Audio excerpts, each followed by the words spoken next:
How Meghan Markle and Prince Harry's wedding promises to break tradition. Markle has reportedly made a decision about who will walk her down the aisle. Prince Harry and Meghan Markle's relationship has already proven to be, let's say, a bit different from the royal couplings we are used to. Markle is divorced, and biracial, and American, already making this a somewhat unusual affair, in a way that we have not seen in the royal family in the past 50 or so years. The closest comparison anyone seems to have for Markle is Wallis Simpson, the divorced American socialite whose relationship with Edward VIII in the 1930s caused the monarchy to nearly collapse when Edward abdicated the throne to marry her. And as the details about the wedding, which will take place on May 19, continue to emerge, it seems increasingly clear that Markle and Harry are very much doing things their way. A new report from Us Weekly claims that Markle would like her mother, Doria Ragland, to walk her down the aisle. Now, for most other contemporary weddings,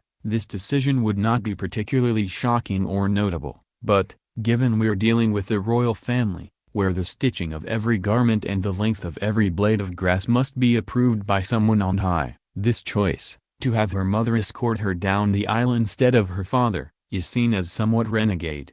With the wedding, they both want to do things their way. While they will always be mindful of traditions and the views of their elders, the day is ultimately about them and what they want to do, the U.S. Weekly source says. The day of the wedding itself will certainly hold a few unconventional surprises. Don't expect a royal wedding by numbers. They want to involve their friends and family as much as possible throughout the day. Got it? Do not expect a royal wedding by numbers. As if the point wasn't made clear enough already, a different source adds.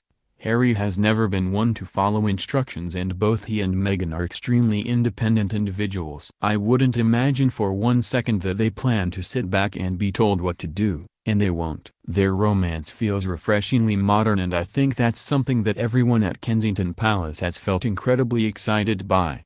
Online has also heard the same intel, and notes that the palace has not officially commented on Markle's inclination here. During their joint interview with the BBC following their engagement announcement, Markle and Harry revealed that while Harry had gotten to meet and know Ragland, he had not yet met Markle's father, Thomas, though they had spoken on the phone. In an interview on December 27, Harry said that Markle had found the family she's never had in the royal family, which, per one report, Thomas Markle found to be distressing. Meghan's father, a former television lighting director, married Ragland in 1979, and the two divorced in 1988. The current status of Markle's relationship with her father is unclear. She posted an Instagram in 2016 on Father's Day in which she wrote, "I'm still your buckaroo, and to this day your hugs are still the very best in the whole wide world." In December, he was tracked down by reporters outside of his home in Rosarito, Mexico, where he is said to live a secluded life. Already, Harry and Meghan's wedding promises to have a much more low-key energy than William and Kate's. Well, as much as a wedding that is this highly scrutinized can be low-key, it will be in a much smaller venue. There is not going to be any sort of balcony kiss or bank holiday or procession through the city. They're going to have a banana cake if they want a banana cake. Whenever they